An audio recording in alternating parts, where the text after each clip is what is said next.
Gazette paper Telugu Desam party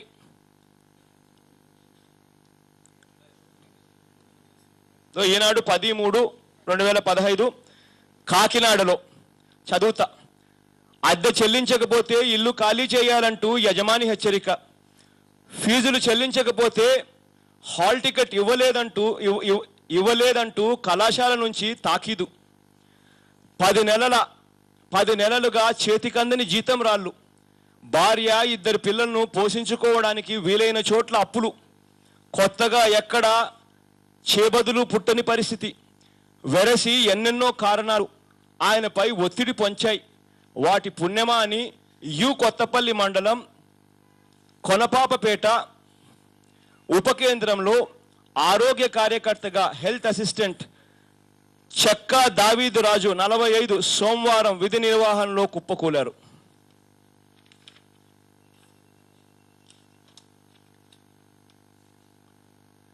బాబు వచ్చాడు, జీతాలు కూడా అందక మనుషులు చనిపోతా ఉన్నారు.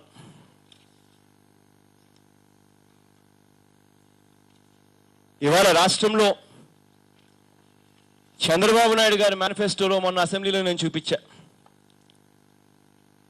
బాబు జాబు అన్న విషయంలో శ్రీధర్ రావాలి దానికి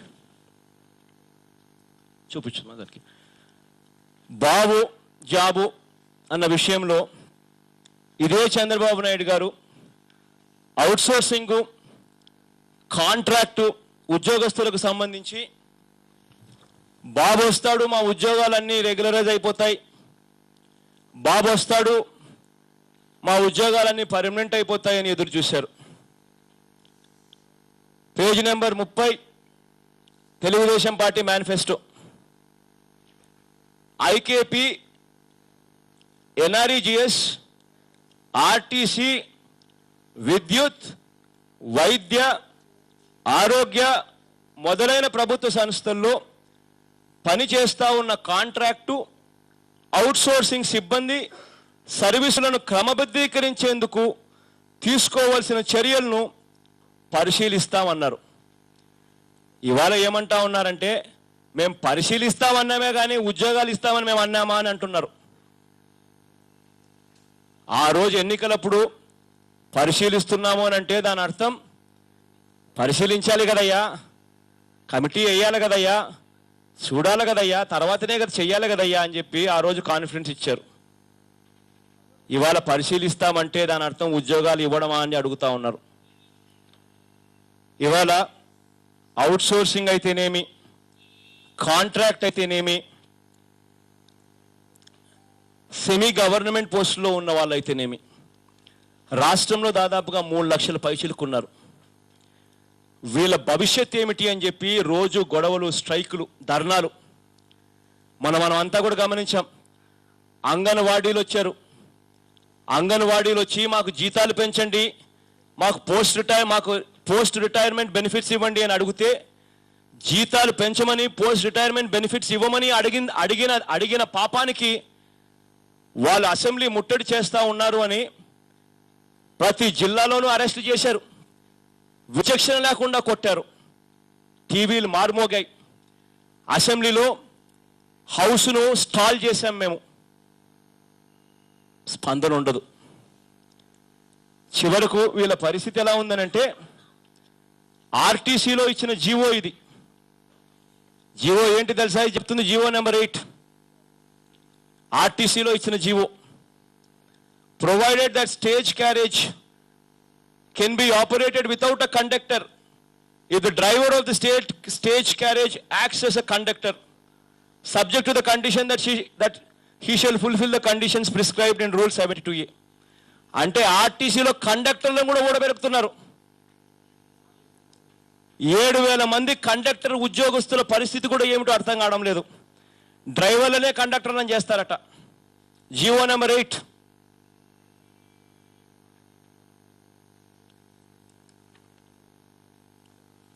దీనికి సంబంధించి దాని తర్వాత ఇది సర్క్యులర్ జీవో నెంబర్ 8 అదనంగా వచ్చింది. జనరల్ మేనేజర్ సర్క్యులర్ ఇష్యూ చేశాడు. Imparting of training on ticket issuing mission to the eligible drivers in all zonal staff training colleges.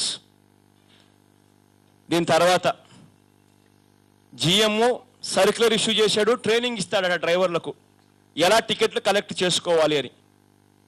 కండక్టర్లు 7,000 మంది ఉద్యోగస్తులు ఏం కావాలా?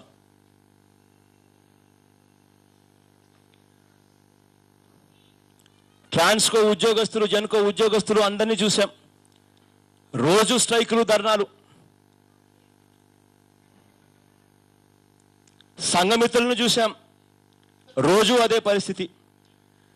బాబు వచ్చాడు, జాబ్ వస్తుంది కదా దేవుడు ఎరుగు. బాబు వచ్చాడు, ఉన్న ఉద్యోగాలు పోయాయి.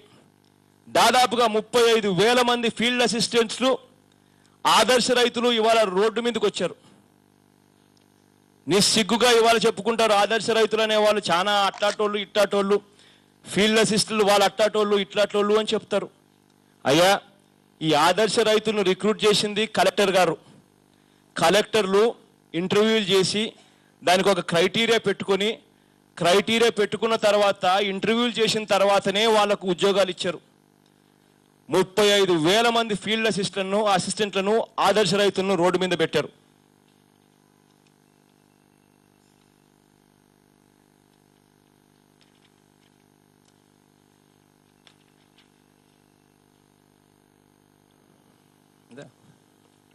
ఫీజు రీఎంబర్స్మెంట్ పరిస్థితి ఈ సంవత్సరానికి అంటే 2014-15కు సంబంధించిన డేటా నేను చెప్తా ఉన్నా. అంటే ఈ మార్చి 30వ తేదీకి అయిపోతుంది ఈ సంవత్సరం. 2014-15 అంటే ఈ బడ్జెట్కి సంబంధం కాదు, 2014-15కి సంబంధించి పరిస్థితి రాష్ట్రంలో. ఇది ఏపీ ఈ పాస్ నుంచే తీసుకున్నాం, వెబ్సైట్, అఫీషియల్ వెబ్సైట్. ఇవాళ రాష్ట్రంలో మొత్తం అంటే ఇవాళకి కొత్త వాళ్ళు ఇంకా జాయిన్ కాల పిల్లలు జూన్ నుంచి జాయిన్ అవుతారు. ఇవాళకి పరిస్థితి 14,67,741 మంది విద్యార్థులు. ఇందులో ఇది రెన్యువల్కి సంబంధించి 7,95,907 మంది పిల్లలు. వీళ్ళకి ఇవ్వాల్సింది 1,504 కోట్లు, ఇచ్చింది 649 కోట్లు. అదే రకంగా 2014-15కు సంబంధించి ఫస్ట్ ఇయర్లో జాయిన్ అయిన పిల్లలు 6,71,884 మంది పిల్లలు. వీళ్ళకి ఇవ్వాల్సింది 941 కోటి, ఇచ్చింది 150 కోట్లు. అంటే మొత్తం చూస్తే ఈ 14,67,741 మంది పిల్లలకు సంబంధించి మీరు టోటల్గా ఈ సంవత్సరం 2014-15కు సంబంధించి 2,445 కోట్ల రూపాయలు మీరు ఇవ్వాలి.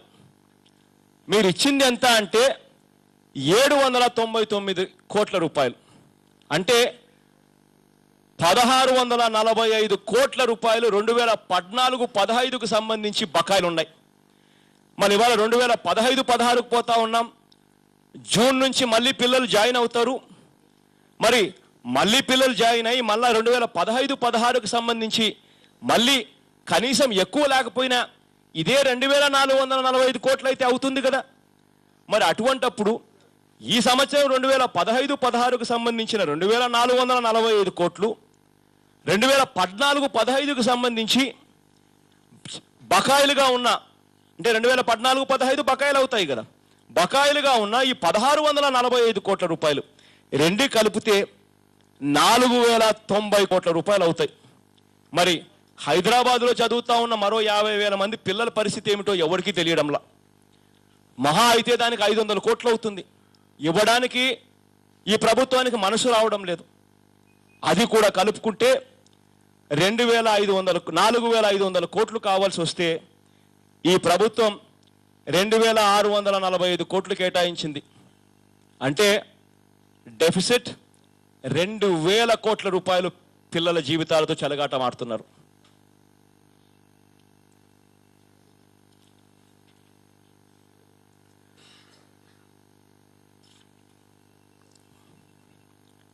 అంతేనా పేపర్లో? పెన్షన్స్కి సంబంధించిన వివరాలు, సోషల్ పెన్షన్స్, అవ్వ తాతల పెన్షన్లు ఇలా ఉసురు తగులుతుంది చంద్రబాబు నాయుడు. చంద్రబాబు నాయుడు గారు ముఖ్యమంత్రి అయ్యే నాటికి రాష్ట్రంలో 43,13,292 మందికి పెన్షన్దారులు ఉన్నారు. అవ్వ తాతలు, వితంతువులు, విధవరాళ్ళు, వితంతువులు అంటే విధవరాళ్ళు, అవ్వ తాతలు, వికలాంగులు, ఇటువంటి వాళ్ళు, బలహీనంగా ఉన్న వాళ్ళు 43,13,292 మంది చంద్రబాబు నాయుడు ముఖ్యమంత్రి అయ్యే నాటికున్నారు. ఇది కాక చంద్రబాబు నాయుడు గారికి జన్మభూమిలో, ఆయన ఏమో జన్మభూమి ఏమో రోజు మానిటర్ చేస్తున్నా నేను అని అంటాడు. ఏమనంటే కోర్ డాష్ బోర్డ్ అని అంటాడు. కానీ కోర్ డాష్ బోర్డ్లో ఆయన ఏం చూస్తున్నాడో నాకైతే తెలియదు. కానీ జన్మభూమికి సంబంధించి ఆయనకే వచ్చిన ఆయన వెబ్సైట్లో నుంచి పెండింగ్ అప్లికేషన్స్, పెన్షన్స్కి సంబంధించి 4,10,278 మంది అప్లై చేస్తే 3,85,892 అప్లికేషన్లు పెండింగ్ ఉన్నాయి. అంటే ఆ 3,85,892 కూడా ఈ 43,13,292 ఇంతకు ముందు చంద్రబాబు నాయుడు గారు ముఖ్యమంత్రిగా ఉన్నప్పుడు ఫిగర్కు యాడ్ చేస్తే 47 లక్షల మందికి పెన్షన్ ఇవాళ బ్రతిమలాడుతూ ఉన్నారు చంద్రబాబు నాయుడు గారికి. అయితే చంద్రబాబు నాయుడు గారు, ఇది చంద్రబాబు నాయుడు గారి కోర్ డాష్ బోర్డ్. అంటే ఆయన రోజు మానిటర్ చేస్తూ ఉన్నాడు. CM office real time executive dash board. దీంట్లో 37,85,000 మందికి 37,85,376 మందికి ఆయన పెన్షన్ ఇచ్చినట్టుగా చూపించుకుంటున్నారు. దానికోసం 402 కోట్లు మార్చి నెలకు ఖర్చు పెట్టినట్టుగా చూపిస్తా ఉన్నారు. ఇక్కడ 47 లక్షలను 37 లక్షలకు తగ్గించినట్టుగా తన లెక్కలే చెప్తా ఉన్నాయి. అంటే 10 లక్షల మంది కట్. రాష్ట్రంలో ఇవాళ పెన్షన్లు అందక తిరుగుతూ ఉన్నారు. కట్. పోనీ ఈ 37 లక్షల మంది కన్నా, ఈ 38 లక్షల మంది కన్నా మీరు చెప్తా ఉన్న వాళ్ళకన్నా కనీసం పెన్షన్లన్నీ సక్రమంగా వాళ్ళకు అందాలంటే మీరే ఇంతకుముందు 402 కోట్లు ప్రతి నెల అని చెప్పి మీ కోర్ డాష్ బోర్డులో రాశారు. మరి 402 కోట్లు ఇంటూ 12 నెలలు అంటే 2015, 16, 12 నెలలు కాబట్టి 12 నెలలకు వేసుకుంటే 4,002 కోట్లు ఇంటూ 12 నెలలు వేసుకుంటే పెరగడం కదా దేవుడు ఎరుగు. ఉన్న ఈ 37-38 లక్షల గురించి నేను చెప్తా ఉన్నా. 4,831 కోటి రూపాయలు అవసరం. అయితే చంద్రబాబు కేటాయించింది 3,741 కోటి. అంటే 1,100 కోట్లు కత్తిరించబోతా ఉన్నాడు అని చెప్పినట్టు కాదా ఇది? దీని అర్థం అది కాదా? పెంచడం కదా దేవుడు ఎరుగు. ఉన్న వాటిల్లోనే 1,100 కోట్లు తక్కువ కేటాయింపులు చేశాడు అని అంటే దాదాపు 3 నెలలు 400 కోట్లు అంటే 402 కోట్లు అంటే 1,100 కోట్లు తక్కువ అంటే 3 నెలలు తక్కువ. అంటే దాని అర్థం 1,100 కోట్ల మేరకు కత్తిరించబోతా ఉన్నాడు అని చెప్పకనే చెప్తా ఉన్నాడు.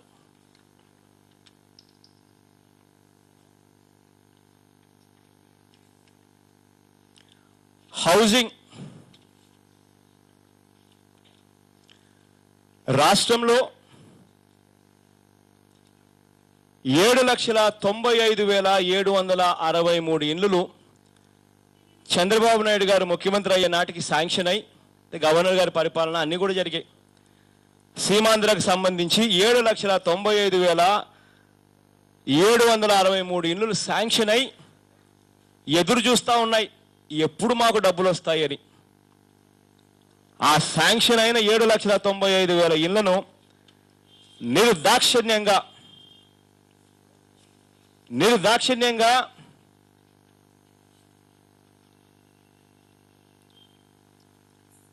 కత్తిరించేశారు. యుఓ ఇది యుఓ నోట్ అంటే departmental note. Work sanction prior to 2nd June 2014 but not yet grounded shall be cancelled. నిర్దాక్షిణ్యంగా వాళ్ళని రోడ్డు మీద పడేశాడు. తర్వాత రాష్ట్రంలో 5,60,446 ఇండ్లు వేరియస్ లెవెల్స్లో అండర్ కన్స్ట్రక్షన్స్లో ఉన్నాయి. అంటే 5,60,466 ఇండ్లు రకరకాల లెవెళ్లలో కడుతూ బిల్లులు ఇవ్వక ఆగిపోయిన పరిస్థితిలో ఉన్న ఇండ్లు. ఇందులో బిలో బేస్మెంట్ లెవెల్ 90,743 ఇండ్లు, బేస్మెంట్ లెవెల్ 2,66,818 ఇండ్లు, లింటల్ లెవెల్ 43,046 ఇండ్లు, రూఫ్ లెవెల్ 1,59,859 ఇండ్లు, అన్నీ కలిపి 5,60,466 ఇండ్లకు రకరకాల స్టేజ్ల్లో ఇల్లు కడుతూ ఆగిపోయి ఉన్న పరిస్థితిలో ఇదే యువో నోట్ ఏమంటున్నారు తెలుసా?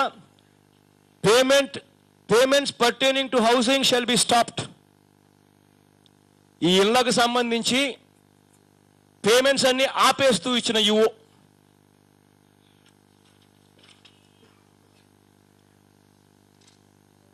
వీటి పరిస్థితి ఇట్లా ఉంటే 7,95,000 ఇల్లులు నాన్ స్టార్టర్స్గా ఉన్నవి క్యాన్సిల్ చేశారు. 5,60,466 ఇళ్లకు సంబంధించిన బిల్లులు పూర్తిగా ఆపేశారు. ఇవి కాక మీ జన్మభూమి కార్యక్రమం మీ అఫీషియల్ వెబ్సైట్లోనే రోజు నేను చూస్తాను, ఇది మానిటర్ చేస్తాను అని చంద్రబాబు నాయుడు గారు రిపీటెడ్గా రోజు మన అందరికీ బయటకు వచ్చినప్పుడు క్లాస్ బీక్తా ఉంటాడు.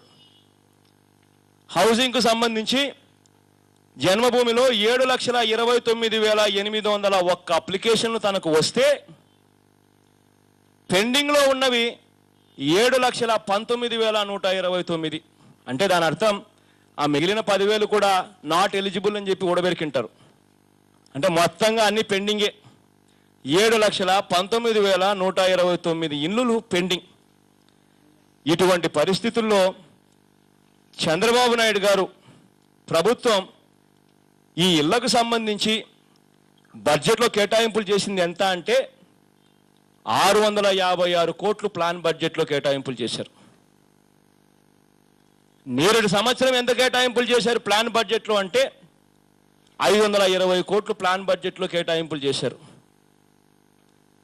520 కోట్లు ప్లాన్ బడ్జెట్లో 2014-15 కేటాయింపులు చేసి కనీసం ఒక్క కొత్త ఇల్లు కూడా కట్టించలేదు.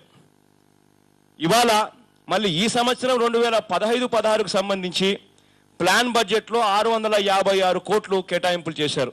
అంటే దాని అర్థం ఈ సంవత్సరం కూడా ఒక కొత్త ఇల్లు రాదని.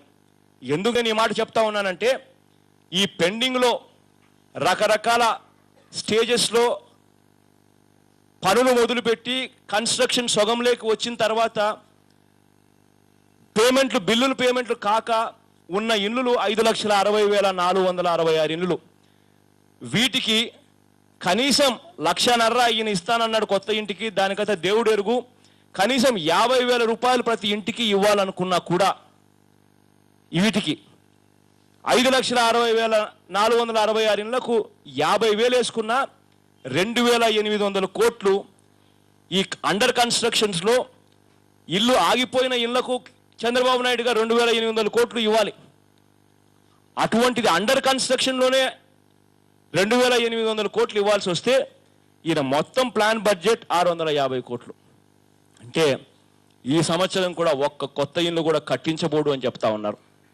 మిగిలింది ప్లాన్ అని ఎందుకు చెప్తా ఉన్నానంటే నాన్ ప్లాన్ 241 కోట్లు పెట్టారంటే అది హౌసింగ్ జీతాలకు సంబంధించి ఆ ఆఫీస్ మెయింటెనెన్స్కి సంబంధించిన అమౌంట్లు అనమాట.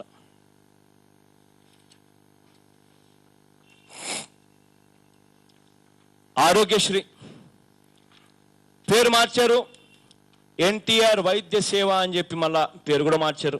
పోనీలే పేరు మార్చుకున్నా పర్వాలేదు, ప్రజలకు మంచి జరిగితే అదే 10,000. 2013-14 సంవత్సరం అంటే రాష్ట్రం ఉమ్మడిగా ఉన్నప్పుడు ఇదే ఆరోగ్యశ్రీ పథకానికి 925 కోట్ల రూపాయలు కేటాయింపులు చేశారు. మరి ఆ రోజు నుంచి ఇవాళకి 2 సంవత్సరాలు అయిపోయింది. కేటాయింపులు పెరగాలి. పోనీలే పెరగకపోయినా ఆ 925 కోట్లలో కంబైన్డ్ రాష్ట్రంలో చేసినప్పుడు 58% మనది, 42% తెలంగాణ. కాబట్టి 58% కేటాయింపులు 925లోనే అనుకున్నా కూడా 547 కోట్ల రూపాయలు కనీసం అంటే కేటాయింపులు చేసి ఉండాలి. ఈ 547 కోట్లకు ఈ సంవత్సరం చంద్రబాబు నాయుడు గారు వచ్చిన తర్వాత చేసింది ఏమిటి అని అంటే 547 కోట్లు మినిమం చేసి ఉండాలి. పాత పద్ధతిలో ప్రకారం చూసుకున్నా. కానీ చంద్రబాబు నాయుడు గారు ఏం చేశారు? 938 జబ్బులను 1038 జబ్బులకు పెంచాడు. ఇది కాక 2 లక్షలు అనేది 2.5 లక్షకు చేశాడు. మరి ఇవన్నీ చేసినప్పుడు కేటాయింపులు ఇంకా పెరగాలి. కానీ చంద్రబాబు నాయుడు గారి పరిస్థితి ఏమిటి అని అంటే, ఇది departmental note, pertains to director of medical education departmental note. ఇది డిపార్ట్మెంటల్ నోట్లో వాళ్ళు అడిగింది 895 కోట్లు మాకు ఇవ్వండి సార్ అని చెప్పి చంద్రబాబు నాయుడు గారిని అడిగితే, చంద్రబాబు నాయుడు గారు చేసింది ఏంటంటే 500 కోట్లు మీకు చాలు అని చెప్పి చంద్రబాబు నాయుడు గారు చెప్పారు. మామూలుగానే రాష్ట్రం కంబైన్డ్గా ఉన్నప్పుడే 925 కోట్లు 2 ఏళ్ల కిందట ఉన్నప్పుడే దాని ప్రకారం పర్సంటేజ్ జనాభా నిష్పత్తి ప్రకారం తీసుకున్న 547 కోట్లు 2 ఏళ్ల కిందటనే కేటాయింపులు చేయాల్సింది ఇవాళ 2 ఏళ్ల తర్వాత పెంచాల్సిన అవసరం ఉన్న పరిస్థితిలో, రోగాలు పెంచి అమౌంట్లు పెంచి ఇంకా పెంచవలసిన పరిస్థితిలో చంద్రబాబు నాయుడు గారు 500 కోట్లు మాత్రమే కేటాయింపులు చేశారు ఇదే కార్యక్రమానికి. ఇవాళ ఒక్కసారి ఆరోగ్యశ్రీ పరిస్థితి ఎలా ఉందనంటే, నేను ఇవాళ ఒక చిన్న ఎగ్జాంపుల్ చెప్తా ఉన్నా. రిమ్స్కు పోండి, స్విమ్స్కు పోండి. నేను తిరుపతిలో పోయినప్పుడు నేను చూసా కాబట్టి చెప్తా ఉన్నా. డయాలసిస్ అన్నది కిడ్నీలకు సంబంధించిన రోగం. ఒక్కసారి కిడ్నీలకు సంబంధించిన ఈ రోగం వస్తే డయాలసిస్ అన్నది పరిస్థితి ఎంత భయానకం అంటే, డయాలసిస్ చేయించకపోతే మనిషి బతకడు. డయాలసిస్ చేయాలి అని అంటే వారానికి కనీసం 3 సార్లు చేస్తారు. ఒక్కొక్కసారి డయాలసిస్ చేయాలి అని అంటే 2000 రూపాయలు ఖర్చు అవుతుంది. అంటే వారానికి 6000 రూపాయలు ఖర్చు అవుతుంది. అంటే నెలలో 4 వారాలు, అంటే నెలకు 24,000 రూపాయలు ఖర్చు అవుతుంది ఆ పేదవాడికి. ఇవాళ డయాలసిస్ అవసరం ఉండి కిడ్నీ ప్రాబ్లం వచ్చి బ్రతకలేని పరిస్థితిలో ఇవాళ స్విమ్స్కి కానీ రిమ్స్కి కానీ ఏ హాస్పిటల్కి పోయినా ఇవాళ పరిస్థితి ఏమిటి అని అంటే, సంవత్సరం తర్వాత రాపో అంటున్నారు. సంవత్సరం తర్వాత రాపో అని అంటున్నారు. అంటే ఇవాళ ప్రాణాలు పోయే పరిస్థితిలో హాస్పిటల్లోకి వస్తే సంవత్సరం తర్వాత రాపో అంటున్నారు. ఇది ఆరోగ్యశ్రీ పరిస్థితి. ఆ దివంగత నేత వైఎస్ఆర్ గారు, రాజశేఖర రెడ్డి గారు బతుకున్నప్పుడు మూగా చెవుడుకు సంబంధించిన పిల్లలకు కాక్లియర్ ఇంప్లాంట్ అని ఆపరేషన్ చేస్తారు. ఆ ఆపరేషన్ చేయడానికి 6 లక్షలు ఖర్చు అవుతుంది. అటువంటిది ఆ దివంగత నేత దృక్పథం ఎలా ఉన్నది అని అంటే, ఆ ఆపరేషన్ క్లిక్ కావాలనంటే మ్యాక్సిమం వయసు 12 సంవత్సరాల వరకు కూడా ఉంటుంది. అంటే 12 సంవత్సరాల వయసులో ఉన్న పిల్లాడికి కూడా, ఆ మూగా చెవుడు ఉన్న ఆ పిల్లాడికి కూడా ఆ ఆపరేషన్ చేస్తే 6 లక్షల రూపాయలు ఖర్చు అయినా పర్వాలేదు, కనీసం 50% అన్నా అవకాశం ఉంటుంది ఆ పిల్లాడిని ఆ మూగా చెవుడు నుంచి బయట వేయడానికి. ఆ దివంగత నేత ఎంత మంచి మనసు ఉన్నవాడి వ్యక్తి అంటే, 12 ఏళ్ళైనా సరే 50% అవకాశం ఉన్నా సరే మూగా చెవుడు ఉన్న పిల్లలకు మంచి జరగడానికి 6 లక్షలైనా పర్వాలేదు నేను చేయిస్తానని చెప్పి ఆరోగ్యశ్రీ పథకంలో పెట్టాడు. ఆ తర్వాత ఆ దివంగత నేత చనిపోయిన తర్వాత వచ్చిన ప్రభుత్వాలకు మనసు లేకుండా పోయింది. ఇవాళ పూర్తిగా పథకం పరిస్థితి ఏమిటో అర్థం కాని పరిస్థితిలోకి వెళ్ళిపోయింది. మొన్న అయితే నేను పబ్లిక్ మీటింగ్లో ఎలక్షన్లప్పుడు మాట్లాడుతూ చెప్పేవాడిని, కిరణ్ సర్కార్ గురించి మాట్లాడుతూ చెప్పేవాడిని. కిరణ్ సర్కార్ అయితే దాన్ని అప్పటికి 2 ఏళ్లకు కుదించాడు. అంటే 2 ఏళ్ల లోపు ఆ పిల్లాడికి మూగా చెవుడు ఉందని ఆ తల్లి గమనిస్తే, తెలుసుకోగలిగితేనే ఆపరేషన్ చేస్తారట, లేదంటే ఆపరేషన్ చేయరట. అంతకన్నా బాధ ఏమిటనంటే, ఆ 2 ఏళ్లకు లోపల తెలుసుకుంటే ఆ పిల్లాడు ఎలాగో ఆపరేషన్ చేయించుకుంటాడు. కానీ ఈ మధ్యలో 2 ఏళ్ల నుంచి 12 ఏళ్ల లోపు ఉన్న ఈ పిల్లలు, చిన్న పిల్లలు ప్రతి జిల్లాలోనూ ఉన్నారు. వాళ్ళందరికీ ఇవాళ ఈ ఆపరేషన్ చేయించుకోలేకపోతే వాళ్ళ జీవితం అంతా కూడా మూగా చెవుడుతోనే బతకాలి. వాళ్ళ పరిస్థితి ఏమిటి? ఎవ్వనికి మనసు లేదు.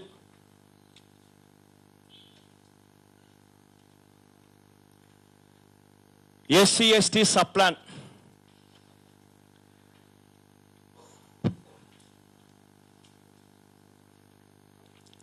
ఎస్సీ ఎస్టీ సప్లాన్ పరిస్థితి ఏమిటంటే,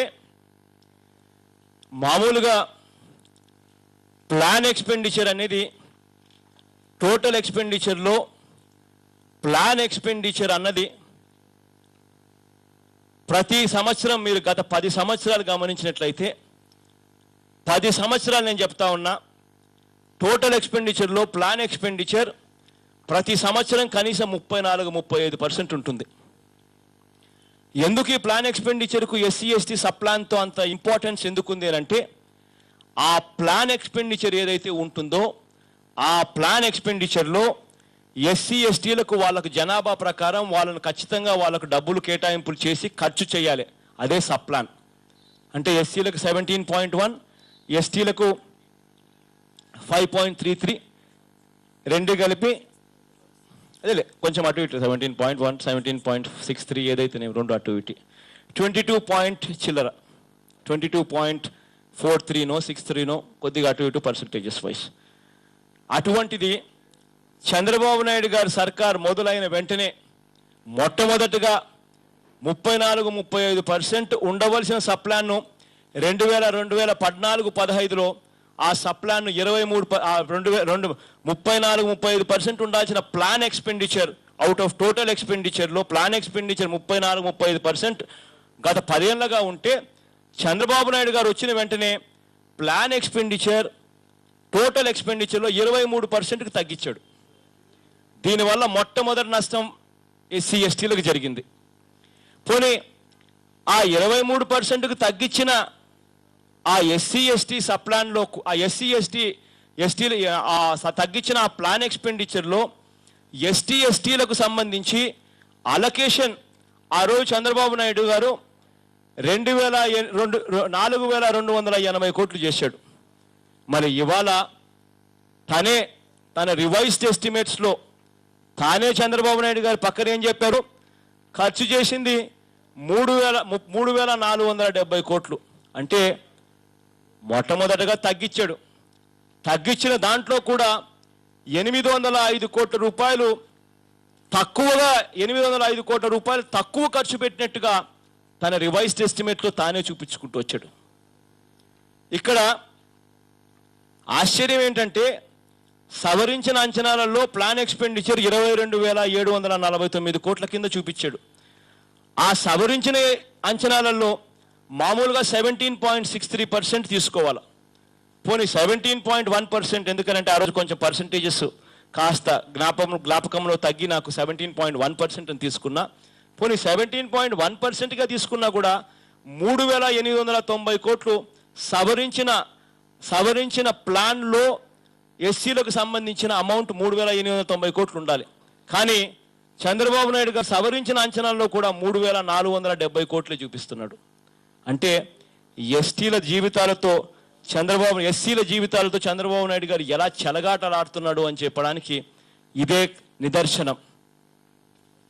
ఇంకా ఇంతకన్నా బాధ ఏమిటి అని అంటే ఇది ఫిబ్రవరి ఎండ్ దాకా సప్లాన్ మీద ఖర్చు చేసిన యాక్చువల్ డీటెయిల్స్ సప్లాన్ మీద ఖర్చు చేసిన డీటెయిల్స్. ఈ డీటెయిల్స్ 4,279 కోట్ల రూపాయలు 4,280 కోట్ల రూపాయలు అయితే 4,295 కోట్లు అని చెప్పి రాసుకున్నారు. దీంట్లో ఫిబ్రవరి ఎండ్ దాకా వీళ్ళు ఖర్చు చేసింది అప్ టు ఫిబ్రవరి 2015 దాకా ఖర్చు చేసింది 2,770 కోట్లే చూపిస్తున్నారు. అంటే ఆ 3,400 చిల్లర కూడా అవుతుందో లేదో కూడా డౌటే.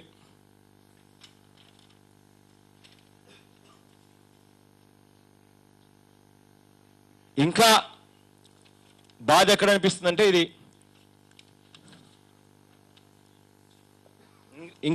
అనిపిస్తుందంటే ఇది కోర్ డాష్ బోర్డ్. అంటే CM office real time executive dash board. ఆయనే రెగ్యులర్గా మానిటర్ చేస్తూ ఉంటాడు, రోజు చెప్పుకొస్తాడు. దీంట్లో మామూలుగా ఉద్యోగం లేని యువతకు సెల్ఫ్ ఎంప్లాయ్మెంట్ కింద ఈ కార్పొరేషన్స్ ద్వారా లోన్లు ఇస్తారు. SC corporations, ST corporations, BC corporations, minorities corporations ఇలా ఉన్నాయి. ఇందులో ఎస్సీ కార్పొరేషన్కు 335 కోట్లు ఎస్సీ కార్పొరేషన్ ద్వారా లోన్లు ఇవ్వాలని టార్గెట్ పెట్టుకుంటే ఇచ్చింది 84 కోట్లు.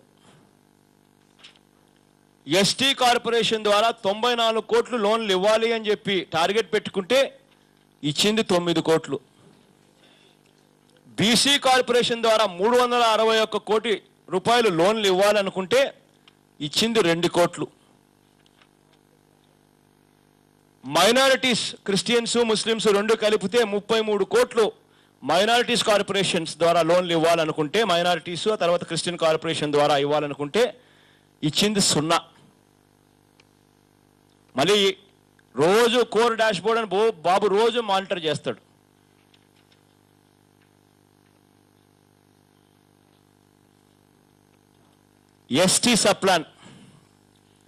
ఎస్టీ సప్లాన్లో వీళ్ళు 1500 కోట్ల రూపాయలు బడ్జెట్లో 2014-15లో ఖర్చు పెట్టాల్సిన అవసరం ఉంది అని చెప్పి అనుకుంటే, ఇందులో వీళ్ళ లెక్క ప్రకారమే 1200 కోట్లు రిలీజ్ చేశాము.